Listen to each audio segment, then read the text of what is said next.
Okay, I want to talk about Glenn. He is an amazing fella. He's a playwright, he's a screenwriter, he's an author, and the book we're going to probably address today is called Food is Climate, which is one of my favorite books. It really explains what's going on with our food and the fact that the other environmentalists, so to speak, like Paul Hawken and Bill Gates and Al Gore, they kind of don't mention much about the food, do they? And they kind of leave that out. And since we know, you and I know, this the most important factor, we need to address that. And you will, I know. But he's been a very popular writer and co-writer with Own Your Own Health, which is one of my favorite health books too. And then he did, one of my very favorite books is Mad Cowboy with Howard Lyman. Wow, that just blew my socks off.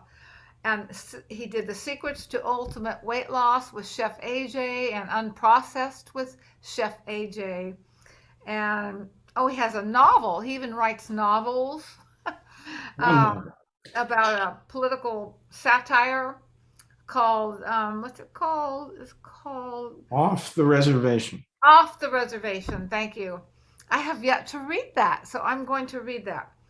But he has been doing so well with all of his books and everything he's works on. And with that, I would like to give you my friend Glen Merzer. So you're going to hear a lot of bad news in this presentation, but there's also some good news. And the good news I call a convenient truth. And let me begin by testing your knowledge. Does anyone know who the first vegan in history was? The first vegan in history was a caveman who discovered that it's easier to sneak up on a plant. And here's why I keep trying to carry out this great man's mission. I have to start with a disclaimer. You're advised to consult your physician before making any dietary changes. Now, I've written a number of books on health, and I always have to start out with a disclaimer like this because I'm not a doctor. I'm not a dietitian. I am not credentialed at all.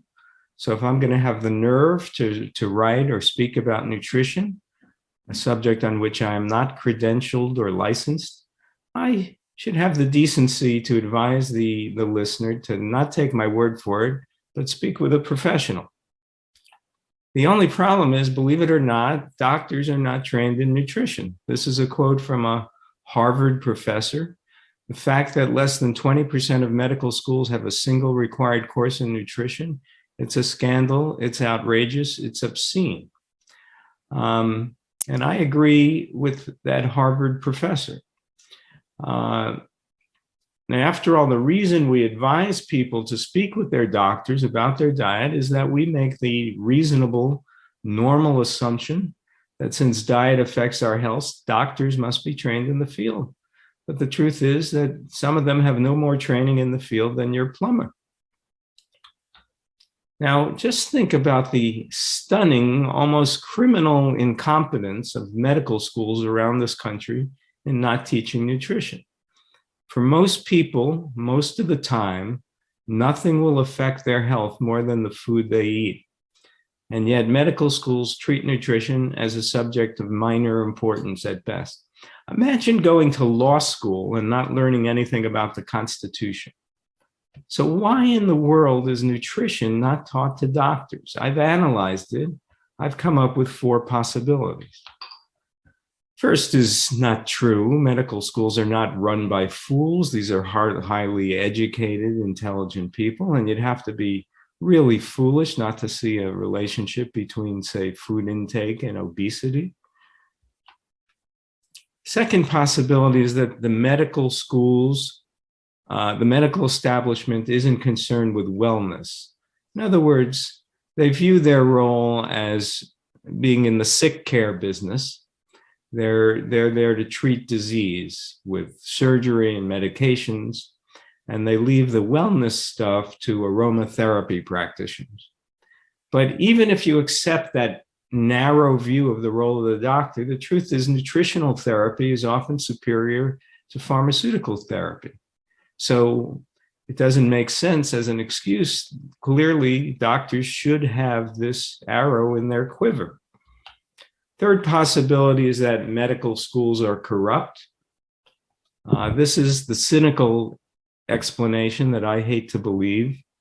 It is true that medical schools get a lot of funding from pharmaceutical interests, but I don't think there's some unholy alliance between doctors and pharmaceutical companies, that they're meeting secretly in undisclosed locations to try to keep people fat and sick so they could all make money.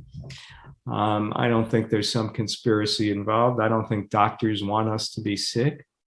Here's what I think is the real reason. The medical establishment belongs to the same culture we do. And doctors are financially successful, highly regarded members of their communities, and they have no interest in challenging or questioning the way we live our lives. They're pillars of their communities. The last thing they want to do is challenge the culture that they thrive in. And so why waste time with nutrition if we Americans are never going to change the food we eat anyway? After all, 40% of doctors themselves are overweight and 20% are obese. Now, we hope we're emerging from the COVID-19 pandemic that has killed over 1 million Americans, over 6.5 million worldwide. Clearly, we haven't emerged yet. I'm suffering from it now. But we rarely hear about the relationship between the pandemic and animals. First of all, this pandemic is zoonotic, meaning the pathogen spread from an animal to humans. Most likely it was a bat in a wet market in China. And second of all, COVID targeted the obese and those with comorbidities. Another way of saying that it killed people who were already made fat and sick by the animal food-rich Western diet. But what happens to people like me who don't eat the rich Western diet and yet contract COVID? Well, there was a study in BMJ Nutrition. Participants who followed plant-based diets had 73% lower odds of moderate to severe COVID. And that's just people practicing a plant-based diet, whatever that means. Probably it means eating more plants, less animals. What if you adopted, like me, a whole foods, low-fat, vegan diet? Then what might happen if you contract COVID, as I have? Well, Dr. Kim Williams, past president of the American College of Cardiology, has been asking around, and he's asked other medical professionals if anyone knows of any people who are on the low-fat plant-based diet who've gotten severe COVID or have died of COVID, and he hasn't heard of it. Now, imagine if there were a pill that Pfizer invented that could lower your risk of severe COVID by 73%, somewhere between 73% and 100%. There would be a Nobel Prize in medicine for whoever invented that pill. But there isn't a pill, there's broccoli. And there certainly isn't big money in broccoli. Now, have our leading lights of the pandemic ever mentioned nutrition to prevent severe COVID? Did you ever hear Dr. Fauci, Dr. Walensky, Surgeon General Murthy say that they advise you not to eat meat, not to eat dairy, and have a low-fat, plant-based diet? Surely that study from BMJ Nutrition crossed their desks. So why wouldn't they say that? I've analyzed it, and I've come up with 4 possibilities. They're not fools. These are highly educated, highly intelligent people.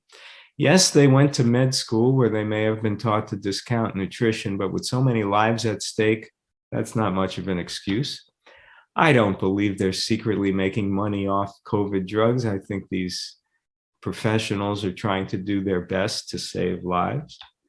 Fourth possibility is the answer. They belong to the same culture we do, and they don't want to challenge it. Imagine if Surgeon General Murphy held a press conference and told Americans not to, if they want to avoid severe COVID, they shouldn't eat meat, shouldn't eat dairy, and should practice a low-fat, whole foods vegan diet.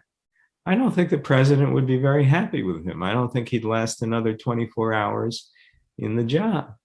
So nutrition is just off the table. They're not in the business of challenging their culture. This is a picture of me, my high school yearbook picture in 1973, the year I went vegetarian. And I started unknowingly to challenge my culture. I wasn't trying to do so. I was just a kid. But I had a fear in childhood of dying young because so many in my extended family died young.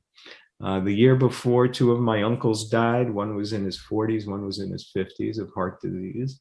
My father's side of the family, most of the men died in their 50s. I never knew my grandparents. They were dead before I was born. So I didn't want to be middle-aged at 25. And so I resolved as a teenager to become a vegetarian. And at the age of 17, on the first day of summer vacation after my junior year in high school, I got up in the morning and I had an English muffin with jam for breakfast. The phone rang. It was my old buddy, Dave. I said, "Hey, Dave, congratulate me. I became a vegetarian." He said, "Congratulations. That's great. Since when?" I said, "Well, you know, since breakfast." And he laughed at me. And it's a good thing he laughed at me because it's now been almost 50 years since I've eaten any dead animals. Dave himself would go on to become a vegetarian a mere 27 years later after seeing the movie Chicken Run. He was just morally outraged to the treatment of those claymation figures.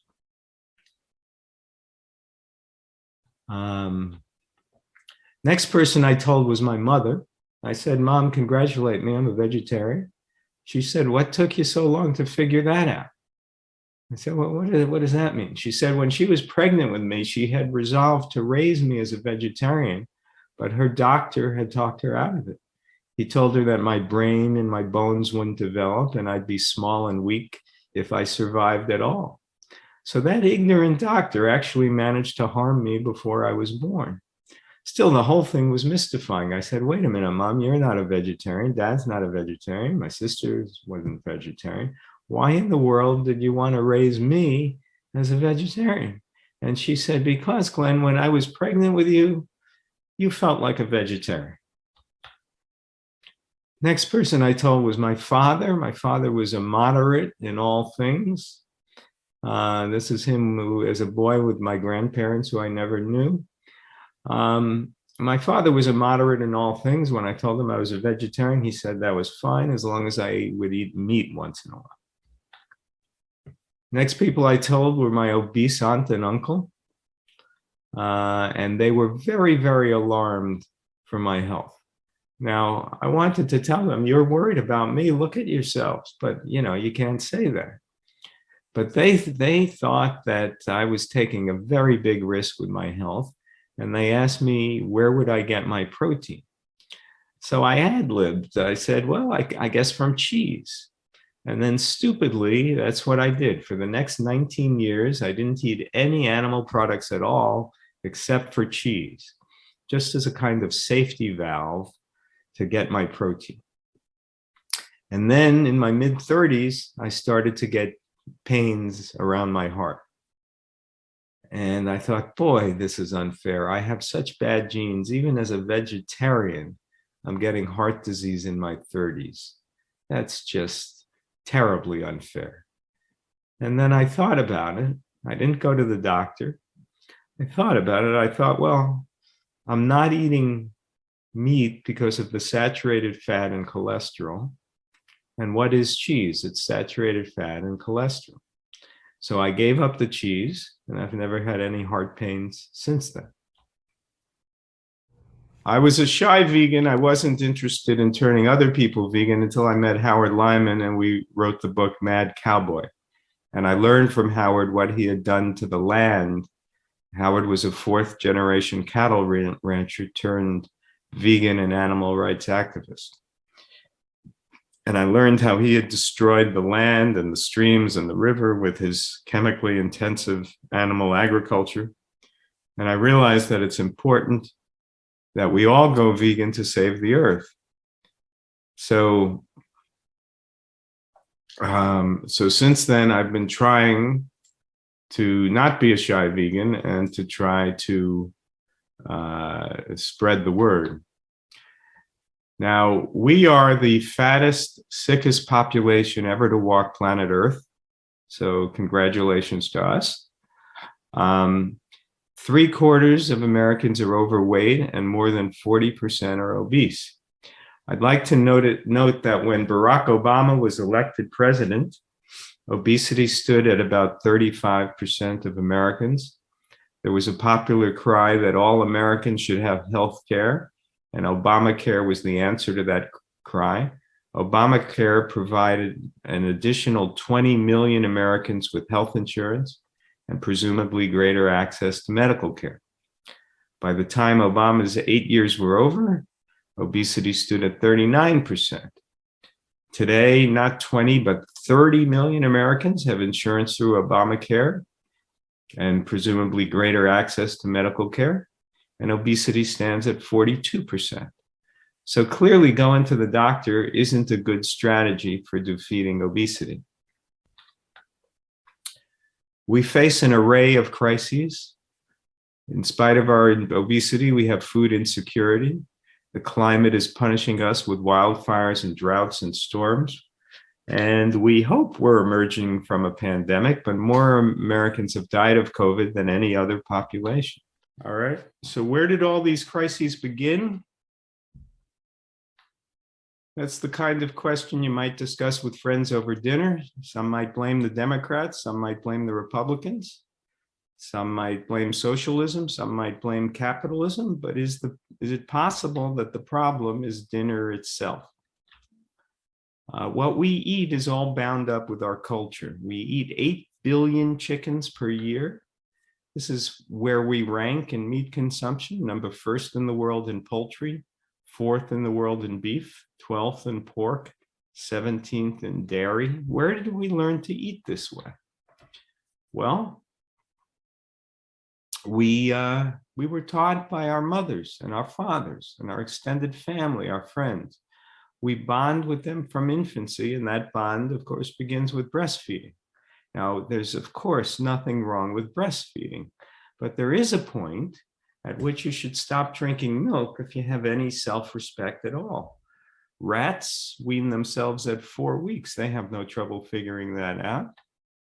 And yet human adults, believe it or not, actually drink the milk of other species, something they would never do if it involves suckling. Our bonding with our mothers, our fathers, our families leaves us devoted to, accustomed to every aspect of the cultures in which we were raised. And that means that the foods we were fed with love are the foods we remain attached to. We grow attached to the culture we were raised in. And if anything about that culture is insane, we don't notice it. It looks normal to us. Now, I want you to look at this image and ask yourself if this looks normal. And if it does look normal to you, let me tell you what stands behind this image. Grain is grown often on land that was once forested, and that grain is grown in a fertilizer-intensive, pesticide-intensive way that degrades the soil and pollutes the streams and rivers and oceans. And that grain is then transported to cattle in a feedlot. The cattle eat the grain, and they're also fed a lot of fish. Collectively, cows eat more fish than whales eat. They're the planet's greatest ocean predator. And they're also fed chicken manure. I think it's fair to say that cattle also reign as the Earth's leading consumer of chicken manure. Then the cattle are transported to slaughter, where they get cut up into meat patties that will be slathered with sauces so that you don't actually taste the rotting flesh. a taste you can never abide if it weren't for those sauces and condiments and salt and sugar. The burgers bring on disease and death in humans. People nonetheless line up in cars, spewing their exhaust to give their orders to these air traffic controllers, who in this case wear masks not because of the car exhaust, but because of a pandemic that was caused by people on the other side of the world eating animals. This is not normal. You could think of one example after another of cultural insanity. This is the running of the bulls in Pamplona. That's a lovely way to spend an afternoon, isn't it? Notice how it again involves cattle. Here's another cultural insanity. You may not believe this, but there are some cultures that actually have royal babies. Here are some more cultural contributions to the world. Baby tossing has been in practice for at least 700 years. Babies are tossed from the top of a temple to men who catch them in a blanket to bring good luck. Finger amputation has been practiced as a form of atonement for one's sins. Ritual killing has been around as long as civilization has. Now, if ritual killing sounds ancient and barbaric, consider the price of admission to college fun. Every year for the last 50 years, there's been one or more deaths from hazing in our colleges.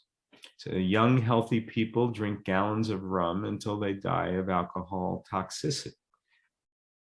Many states have laws forbidding hazing, but it goes on because it's part of the culture of the Greeks.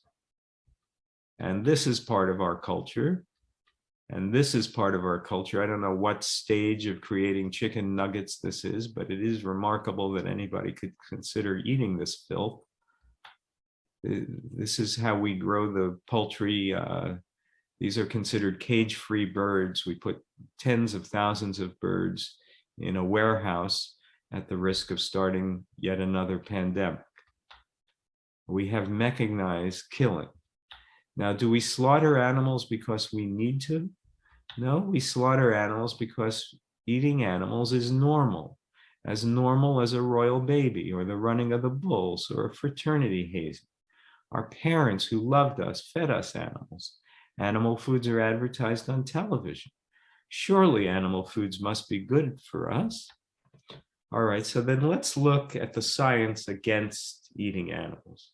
All you really have to do is understand the macronutrient profile of flesh foods to realize that it's not human food. What are the macronutrients? They are carbohydrate, protein, fat, fiber, and water. So ask yourself, is a potato a carb?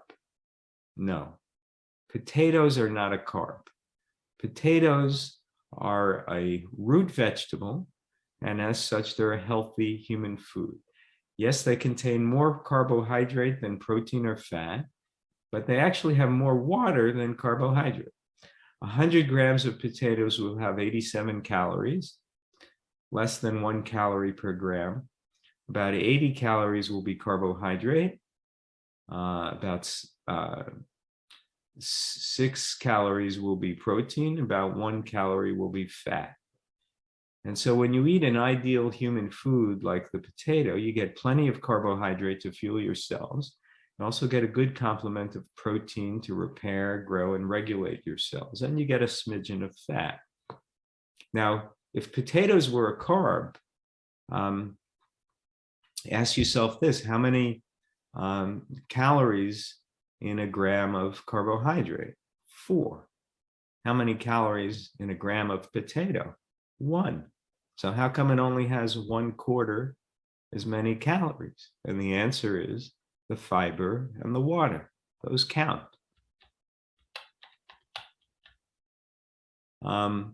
Let's look at meat.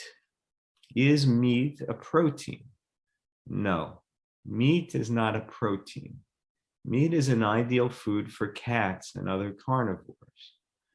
Meat has no carbohydrate to fuel your cells. It has excessive sulfuric and carcinogenic protein. It has a lot of fat and a lot of saturated fat. It has no fiber and a little bit of water. So you just look at this and you think, well, what could possibly be good about it? No carbohydrate, no fiber, excessive carcinogenic protein, excessive heart disease causing fat. Why would anyone want to eat this? Another thing meat has is, whether you know it or not, a lot of meat is injected with a solution to try to hide its foul taste. Like Walmart will inject all its meat offerings with water, salt, sodium phosphate, and natural flavoring. All right, so if an analysis of macronutrients isn't enough to tell you not to eat meat, how about comparative anatomy? Scientists compare humans with all mammalian carnivores, omnivores, and herbivores. They contrast the shape of the jaw, the movement of the jaw, the gape of the mouth, the dentition, the presence or absence of amylase, a starch digesting enzyme in the saliva, the length of the intestines, the hydrochloric acid in the stomach, the presence or absence of claws. And in every category, humans line up not with the carnivores, not with the omnivores, but with the herbivores. We are anatomically herbivores. Now, I know what people say, then why do we have canine teeth? So let's take a look at our canine teeth. This is the canine teeth of a tiger and of a human. This is a linguistic, not an anatomical equivalence. So tigers, you could be sure, do not get intimidated by our canines. All right, if macronutrients and comparative anatomy aren't enough, there's evolutionary biology. We know how we evolved. We know who our closest relatives are. They are the great apes. We share something like 99% of our DNA with chimpanzees. And the great apes eat a diet that is between 95 and 99% plants. They are practically card-carrying vegans. Now, it is true that about 10 times a year, the male chimpanzees will go into the trees, trap a monkey, kill the monkey, tear apart its living flesh, and give that living flesh to the female chimpanzees in exchange for sex. Now, that is appalling behavior. I'm not going to condone it, but they're not doing it for nutritional reasons. They're doing it to get laid. And then we have scientific studies. We have 70 years of scientific studies that tell us that animal foods are bad for us, starting with the Framingham Heart Study, launched in 1948, that consistently found heart disease related to meat consumption and cholesterol. We have many, many studies on blood pressure, and the studies always find that the highest blood pressures in the meat eaters, lower blood pressure in vegetarians, healthfully lower still in the vegans. Blood pressure is dispositive. It settles the case. I mean, why would we want to eat the diet that gives us high blood pressure? Nobody thinks that high blood pressure is healthy. So it's crazy to eat the diet that gives you high blood pressure. And the most meaningful nutritional studies, for my money, are the work of Dr. Caldwell Esselstyn, because he put patients on a strict, healthy, optimal diet. See, nutritional studies are often confusing because they're self-reporting studies of what people ate. And you could have people who eat meat but eat a lot of fruits and vegetables. And you could have people on a vegan diet who are eating donuts and potato chips. But Dr. Esselstyn put people, and he put heart patients on the optimal diet. First, he did a small study, and then this was his larger study with 198 heart patients. 177 of the 198 were compliant. Only one suffered a cardiac event. Almost all of them found their angina reversed. But of the 21 non-compliant patients, 13 experienced cardiac events, including 2 deaths. And so we know that the optimal diet to escape heart disease is a low-fat, whole foods vegan diet. Now, there's an epidemic of type 2 diabetes in America. When I was the population of America has about doubled since I was a boy. But the incidence of type 2 diabetes has gone up by 20 times. And we know what causes diabetes. It's the fat in the bloodstream blocking the insulin receptors from carrying sugar into the cells. And so the answer to type 2 diabetes is the exact same as the answer to heart disease. It's a low-fat, whole foods diet. Autoimmune disease, same thing. This was a study that showed that the vegan diet with a high intake of fruits and vegetables and the elimination of animal products protects against the development of autoimmune conditions. Cancer, the work of T. Colin Campbell's the China study. We already know that processed meats are considered a class 1 carcinogen, but Dr. Campbell has said the statistical distinction between processed meat and unprocessed meat was minor and likely of little or no importance. Therefore, all meat is a carcinogen. And dairy has been linked to breast, ovarian, and prostate cancer. And we know what protects us against cancer: antioxidants, fiber, and a low-fat diet. There are essentially no antioxidants in animal foods, no fiber, and almost all animal foods are high fat. And so the anti-cancer diet is the whole foods, low-fat, sugar-free vegan diet. All right, so we've done an analysis of macronutrients, comparative anatomy, evolutionary biology, 70 years of scientific studies, and then there's the experience of thousands of independent-minded doctors like my friend Steve Lavenda. Steve went to medical school where he was taught nothing about nutrition. He himself was about 80 pounds overweight. He was worried about his health. He was pre-diabetic. One day in the car, his wife, Patty, was playing an audio book that recommended the plant-based diet. And Steve said, oh, come on, if that was true, I think they would have mentioned it in medical school. But she twisted his arm and he agreed to go on the plant-based diet. He lost 80 pounds over a year. And just as importantly, he learned to practice plant-based medicine. Now he does his job correctly. He meets with patients and asks them what they're eating and counsels them to go on a low-fat, whole foods, plant-based diet. Before he did that, he was finding it very unrewarding to be a doctor because he wasn't helping anybody. He was just giving them more medicines. Now he helps people. He reverses type 2 diabetes, reverses heart disease. And Dr. Lavenda is just one of many. There's the American College of Lifestyle Medicine that has a big membership base across the US. There's the Plantician Project. I'll note that there is not an equal and opposite movement on the other side of the nutritional divide. There are not thousands of doctors who are learning to practice butter and sausage-based medicine.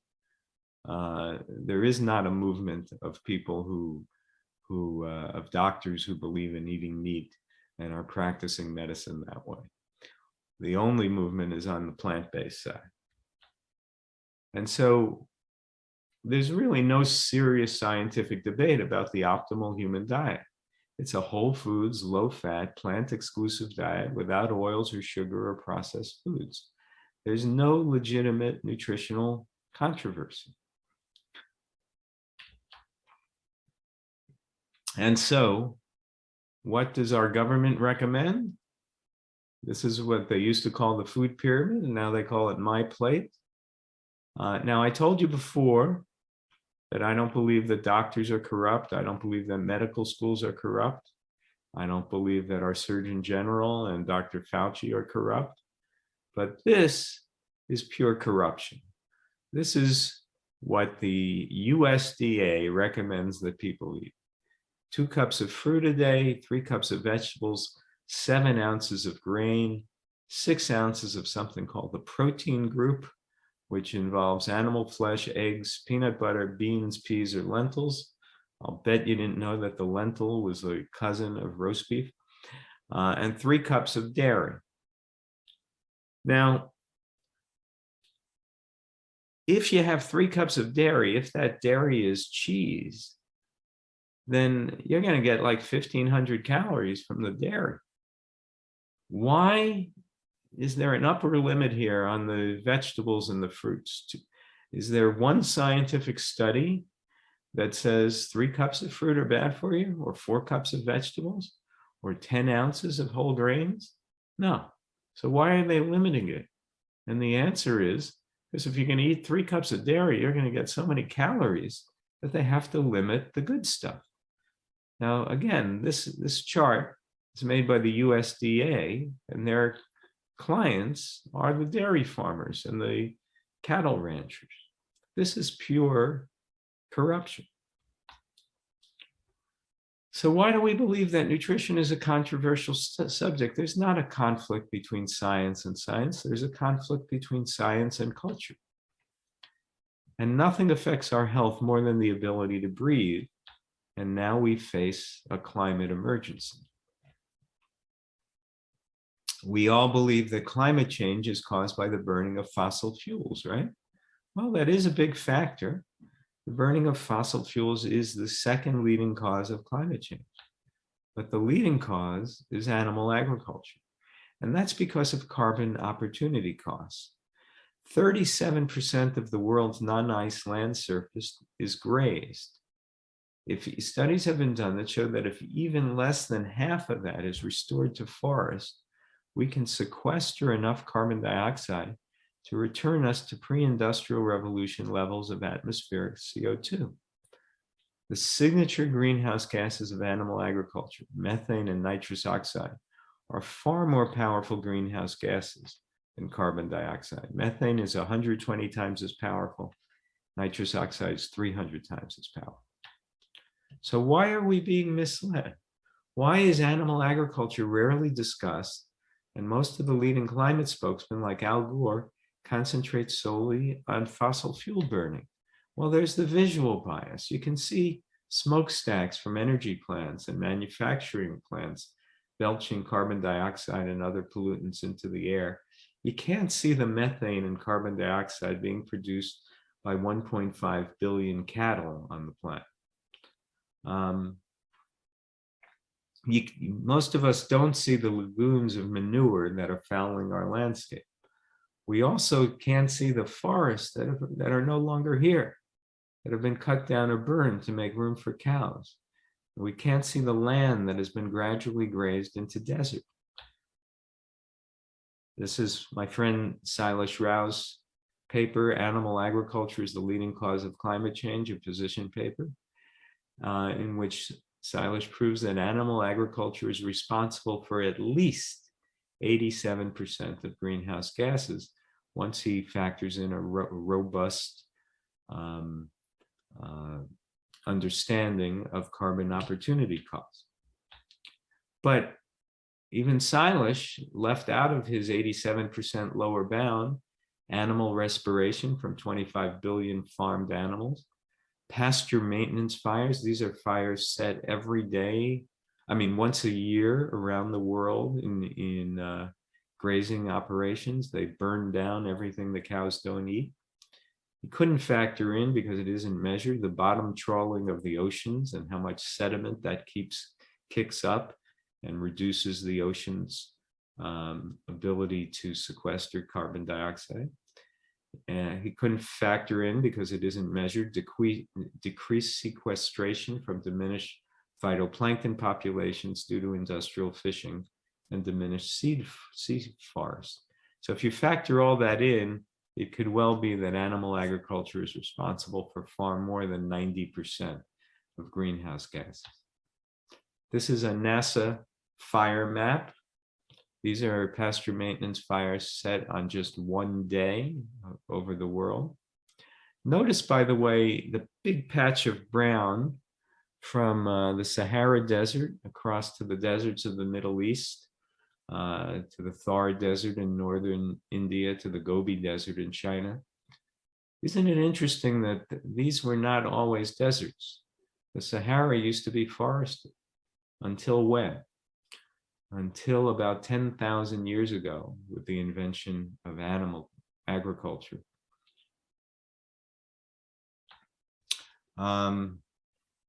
We are destroying life on the planet. Animal agriculture and industrial fishing are the leading causes of greenhouse gases, deforestation and desertification, ocean dead zones, biodiversity loss, water scarcity, and pandemics. So let's compare social goods. Fossil fuel burning, and we definitely have to reduce our fossil fuel burning, but fossil fuel burning provides us with many social goods, transportation, manufacturing, cooking, heating and warming our homes. So there's a lot of social goods that we get from fossil fuel burning.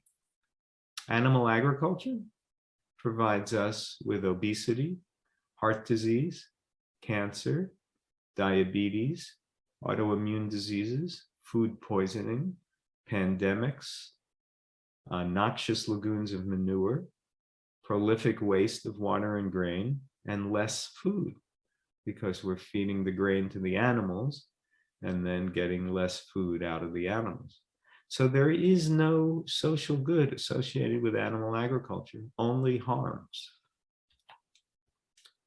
The subtitle of my book, Food is Climate, is a response to Al Gore, Bill Gates, Paul Hawken, and the conventional narrative on climate change. So why don't these three leading spokesmen on climate ever acknowledge that animal agriculture is the leading cause of climate change? Why do they focus only almost exclusively on fossil fuels? I've analyzed it.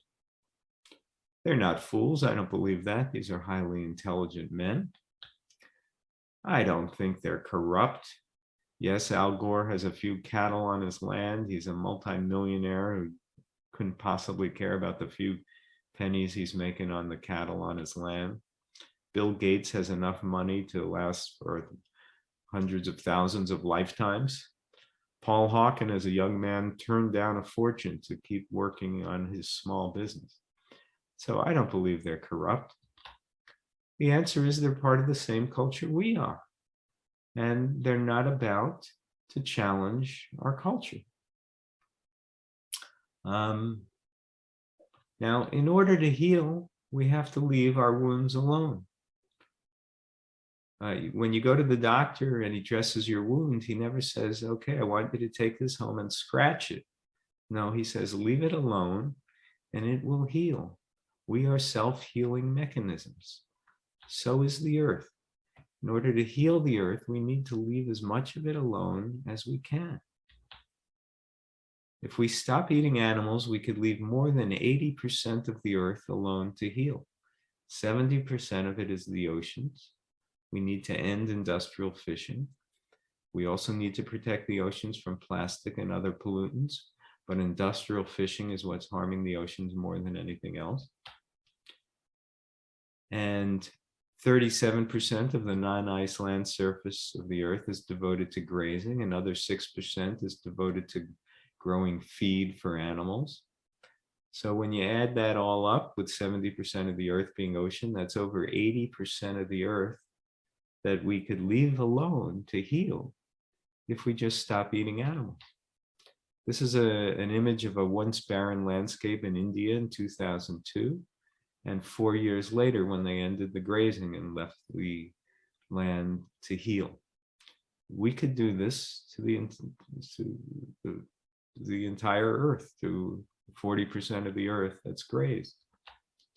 And so one diet, our natural human diet, protects against heart disease, type 2 diabetes, obesity, cancer, inflammatory diseases, food scarcity, water scarcity, climate disaster, deforestation and desertification, ocean destruction, and biodiversity loss. Isn't that convenient? Isn't it convenient that by simply eating human food, by merely returning to the natural human diet, the foods we were designed by nature to eat, we can solve so many of our problems and lead longer and healthier lives? All we need is a global transformation to a vegan diet. And all that's stopping us from this transformation is our own cultures. But wait a minute. Aren't cultures a good thing? People think of cultures as a positive. Sure, we can celebrate cultures, but we have agency. We can say yes to ahimsa, harmlessness, and no to baby tossing. We can say yes to flamenco music and no to bullfighting. We can say yes to fraternity and sorority gatherings and no to hazing. We can say, I love you, Mom and Dad, but you fed me the wrong food. We forgive you. You didn't know better, but we do now. I have no trouble forgiving my parents for this mistake. They didn't know. They were fed the wrong food by their parents. But we need to break this cycle immediately if we're to survive on this planet. Because let's face the reality, there is no place for this in civilized society. And there's no place for this or for this. For us as humans, with the world at stake, the ultimate question is, can we grow up already? All right, that concludes my talk. These are my books, Own Your Health and Food is Climate. I am so happy with that. You know, even somebody in the chat said, you should be listening to this to another person because he's answering the questions that he had from Dr. John McDougall. So you were actually answering a bunch of questions we needed answered. Thank you so much. Because sometimes it's really hard to see all the connections, you know, of, like I think one of the person's questions was, how do we get people to transition to eating differently, and how can we have enough food to eat if we don't give them the animal products, right? So when you talk about people's cultures, and I like the idea of choosing which part of that culture you want to keep. Like I like some parts of my culture, but there's other parts I don't care for at all. Right. And even in my own family, I only have one son, and I think his wife and their child that's 12 family members immediately, and the only 3 out of 12 who decided right away once I told them that this was unhealthy, not good for the environment or their bodies or for the climate. So. Or for the animals. I mean, the animals, I cry every day, Glenn, for the animals. That my heart is there. I can't stand it. Every day I go to the market, or one of us does, and the meat counter's there. I want to jump up on the counter and scream. And I'm going to chop the lady's arm off who wants to pick up that piece of chicken. Because I think we eat 1 million chickens an hour or something like that. I think Dr. Bernard said.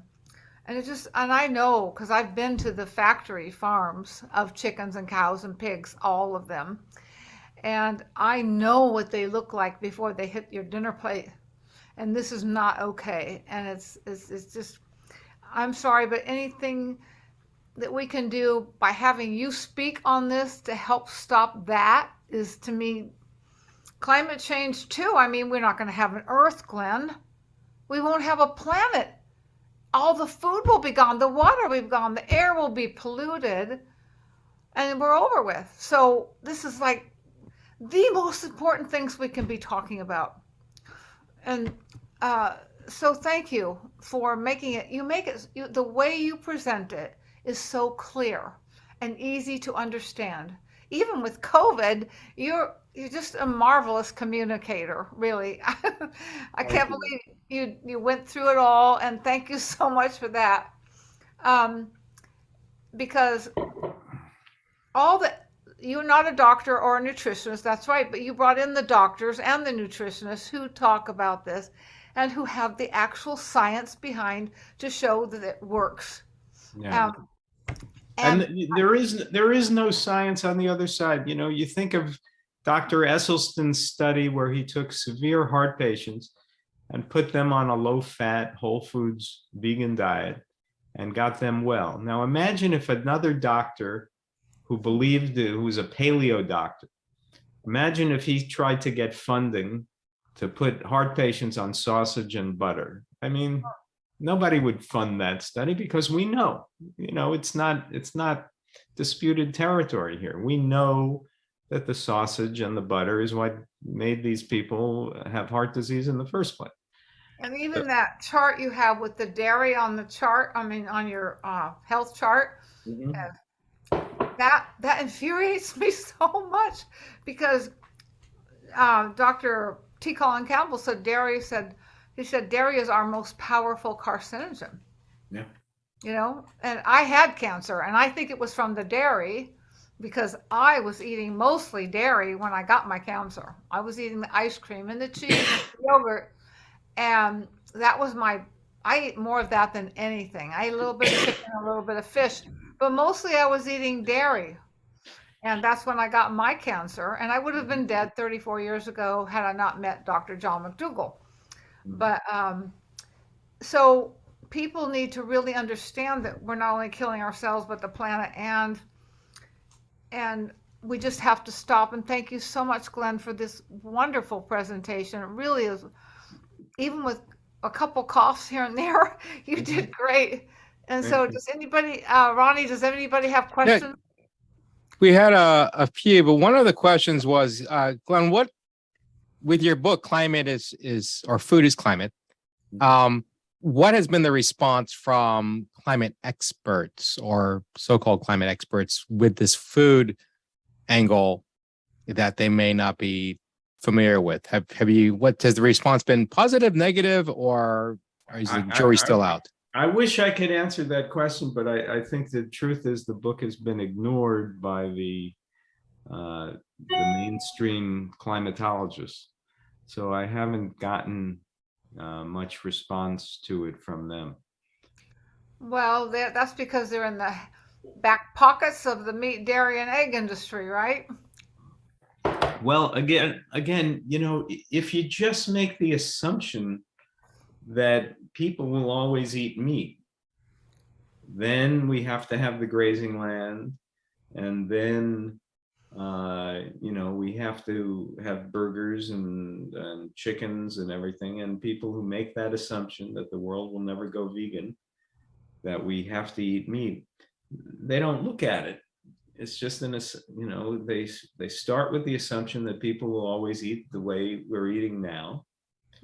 And then if you do that, then you're left with fossil fuels, the second leading cause of climate change. Yeah. But if you question that assumption, if you say, well, what if we had a vegan transformation of the world, and around the world, people stopped grazing animals and stopped eating meat, just think how much land we could reforest and how much carbon dioxide we could sequester. Well, it seems like people are set in their cultural ways. They want to fit in with everybody else. And they don't want to change because they don't want to be different from anybody else. That cultural pull, even in my own family, is so heavy that it seems really difficult. I've been vegan 34 years and only 3 members of my family get it. And it just, and they watched me transform from somebody who had cancer and heart disease and obesity, and that didn't make any difference. Well, for one thing, none of them are overweight, so that doesn't help me, right? So they don't get that part. But it's just like one of them had their gallbladder out and the other one had their appendix out. But that's about the worst of it so far. But my own family members died of heart disease. My dad at 62 or 3, I forgot. Heart attack in the kitchen after our roast beef dinner that Sunday. And then all of his brothers died early too, same thing. And none of them were overweight, by the way. So it was a matter of eating the wrong food to get the heart disease. But so it seems so hard to make to help people get this message out. And thank you for this, because I'm going to show it to everybody I possibly can. Not my family, but everybody else. Yeah, Glenn, I gotta tell you, and I've stayed somewhat in the background, but I've got to let you know that your book's been very impactful for me, and Thank you. I think and there are a couple of questions, and that's why I'm showing myself here, because there are a couple of questions about how do we make people realize these issues. It's books like yours, Glenn, right? It's these talks, these presentations, and as the founder of the Plant-Based Network, understand that I was a meat-eating Hawaiian Filipino, right? Part of the culture, as you kept talking about. So it really resonated with me going, that's culture. But then, Filipinos are very big in pork, part of the culture, chicken, part of the culture. Yet there's this huge vegan movement, even in the Philippines, where they have traditional dishes being that our people are thinking more about how do we veganize for health, for instance, because Filipinos suffer quite a bit from a number of different ailments. One of them being gout is a very big issue. And I didn't change my diet until 2015, when I couldn't walk or see, right? I had a health, and then I was able to reverse my conditions within 6 weeks by going plant-based. And then that set me on a whole trajectory towards health and wellness, which I would have never guessed, right? As part of Plant Pure Nation, and then part of Plant-Based Network, when I launched the Plant-Based Network and the TV network, all about eco and health, sustainability. But to people's point about how do we that's the frustration, right? Is like, all right, we know we got the science behind us. How do we actually help people to connect the dots and then spread it? And I think your books like yours, very insightful, because it shows you the stats, and then in your mind, you have no choice but to connect the dots. And I tell people, I'm a marketing guy. At the end of the day, I'm a marketing guy. And what I said was, okay, I'm going to help market the movement. I'm not a doctor, not an author. But I am a marketer. So I tell you what, let's market the movement. And I said, credibility plus visibility equals reputation. We have the credibility, we have the science. What we need is the visibility. There's a number of different ways to do visibility. Social media is one aspect. Events are another. Presentations like this, and people ask, what can I do? And I say, share. Well, I'm not really a good sharer. I said, what do you mean you're not a good sharer? You can't click? You can't click and share this video? Really? I'm not asking you to put a comment on it, just share it, right? Mm-hmm. But it's that people keep asking, hence the Plant-Based Network it's a network. It's a network of people and we say, if we help educate you or help you get the word out, help teach you how to get the message out, would you join the network? That's the whole idea. And I think, I'm curious, Glenn, do you have another book that you're already in the process of writing? What's your next project? Yes, I have another book that'll come out in a few months. Oh, nice. Can you give us a hint on what it's about, or is this like totally top secret? This time I'm recommending cheeseburgers. No. It's another book on health and the environment, and with recipes by my friend Tracy Childs. Oh, wonderful. I love Tracy too. Excellent. I use her recipes too. They're so good. We look forward to it. Glenn, let us know. We'll promote. Again, that's people, one word, people share. Right. That's it. That's the sharing piece is the biggest thing you can do. I see 8 questions. Is that right? We got a bunch more coming in here. Hang on. All right. We've got see. Glenn was the best speaker so far. Glenn, you got some plans. Hey, Glenn, your book is great. Someone just purchased your book. Steve just purchased your book. His book, Food is Climate.